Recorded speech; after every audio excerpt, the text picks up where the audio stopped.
So guys, let's discuss this question.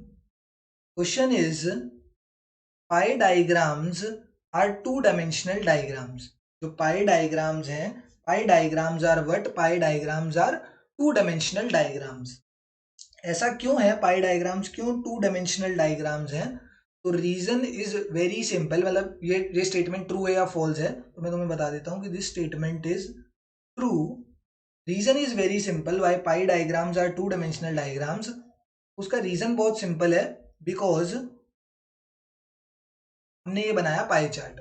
ठीक है, pie chart या पाई डायग्राम हमने बना लिया. अगर कोई भी ऐसी फिगर है इस पाई चार्ट का, या ऐसे नहीं बनते, ये पाई चार्ट है. अब इस पाई चार्ट का क्या मैं एरिया निकाल सकता हूं? क्या अगर मुझे बोला जाए कि इस पाई चार्ट का सर आप एरिया निकाल के दिखाओ या किसी एक सेक्शन का एरिया निकाल के दिखाओ, तो क्या मैं एरिया निकाल सकता हूं?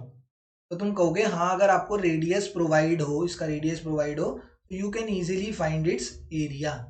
तो अगर मैं कोई फिगर का, किसी भी फिगर का अगर मैं एरिया निकाल पा रहा हूं, that means it is a two dimensional figure.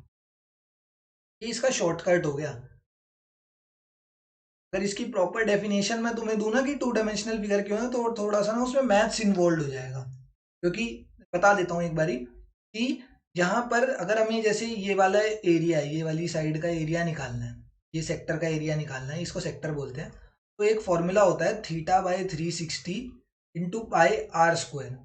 तो आर कितनी बारी आ रहा है? 2 बारी आ रहा है. मतलब आर और आर 2 बारी आ गया, इसलिए मतलब 2 बारी ये चीज इन्वॉल्व हो गई, इसलिए इसको टू डायमेंशनल फिगर भी बोलते हैं. जैसे लेंथ और ब्रेथ जब दोनों लेते हैं तो टू एस्पेक्ट्स आ जाते हैं, इसलिए टू डायमेंशनल बोलते हैं. यहाँ पे आर खुद ही 2 बारी आ जाता है, इसलिए सर्कुलर बार डायग्राम को भी टू डायमेंशनल फिगर बोलते हैं. अगर ये चीज नहीं समझ आई है तो कोई नहीं, जिसके पास मैथ्स है उसको समझना जरूरी है. उसके पास तो मैथ्स है, जिसके पास मैथ्स नहीं है उसको इतना सब जानने की जरूरत नहीं है. उसको इतनी बात जानने की जरूरत है कि अगर कोई भी फिगर है, अगर we can find the area of that figure, then that figure is two dimensional. And अगर उसका एरिया नहीं निकाल सकते, then that figure is a one dimensional figure. जैसे एक बार डायग्राम होता है. बार डायग्राम अब तुम कहोगे सर ये तो रेक्टेंगल है, इसका एरिया भी निकाल लेते हैं. बट इसमें जो ब्रेथ होती है ना, उसका कोई रेलेवेंस नहीं होता, ब्रेथ की कोई वैल्यू ही नहीं होती. यहाँ पर ब्रेथ की जगह हम पता है नीचे क्या लिखते हैं? कोई वैल्यू थोड़ी लिखते हैं कि इसकी ब्रेथ की वैल्यू 2 यूनिट्स है, 3 यूनिट्स है. ब्रेथ की जगह हम नीचे लिख देते हैं. जैसे कंपनी ए के बारे में निकालना है तो कंपनी ए का नाम लिख दिया और उसके करस्पॉन्डिंग फ्रीक्वेंसी लिख दी. तो इसमें सिर्फ क्या जरूरी होता है? सिर्फ एक ही एस्पेक्ट लिया जाता है, that is length of the bar. Length of the bar जरूरी होती है, इसलिए बार डायग्राम को भी वन डायमेंशनल डायग्राम बोला जाता है. बट अगर पाई चार्ट हो, हिस्टोग्राम हो, फ्रीक्वेंसी पॉलीगन हो, ये सारे क्या है? All these are two dimensional diagrams. That's why this statement is true. Pie chart is a two dimensional diagram. Reason is because if we can find the area of a figure, then that figure is a two dimensional figure.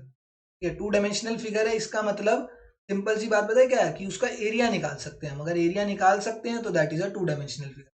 अगर हम area नहीं निकाल पा रहे, if we can only find if we can only find the length of the figure, अगर हम किसी figure की सिर्फ लेंथ निकाल पा रहे हैं तो वो कौन सी होगी? One dimensional. अगर उसका एरिया निकाल पा रहे हैं तो टू डायमेंशनल. और एक और भी फिगर होती है जिसका अगर हम वॉल्यूम निकाल सकते हैं तो वो होती है three dimensional figure. Three dimensional figure हमारे स्टैट्स में तो बिल्कुल नहीं है, मैथ्स में आ सकती है जिसके पास मैथ्स हो. तो अगर वॉल्यूम निकाल सकते हैं तो उसको 3D फिगर बोलते हैं, एरिया निकाल सकते हैं तो 2D फिगर बोलते हैं. अगर सिर्फ लेंथ निकाल सकते हैं उस फिगर की तो उसको 1D फिगर या वन डायमेंशनल फिगर भी बोला जाता है.